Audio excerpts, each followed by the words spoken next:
Good morning guys. Kini nga video na ako ikwento no. Istorya na ako ang akong gibati karong buntaga. So just naay nahitabo sa Myanmar o Thailand. Ako dayon gi-message ang akong mga kaila didto. Katong akong mga nauban sa APPC no, sa training or sa schooling sa Thailand way back 2019.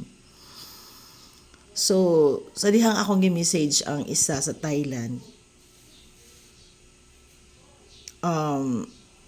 wala siya nag-reply pero naa siya gi-post na safe siya. So, okay no? Then, katong isa nga akong kauban sa room, akong roommate during that time na nag-schooling me dito sa Thailand, sa Bangkok.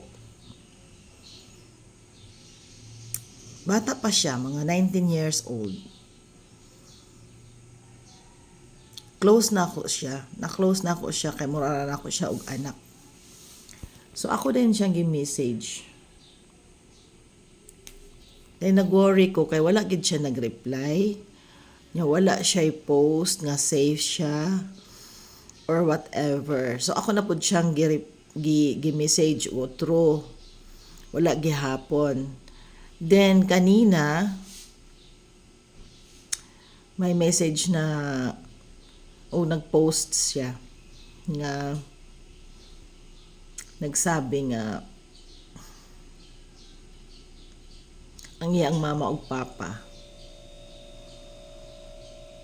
nawala na. So naapil sa siguro naguhuan ng building or ano ba, hindi pa naman naikwento, pero di ba ang ano din, ang sakit sa part niya dahil nga syempre magulang niya.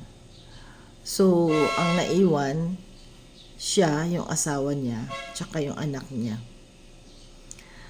Actually, lagi niyang kinikwento yung mama niya sa akin eh.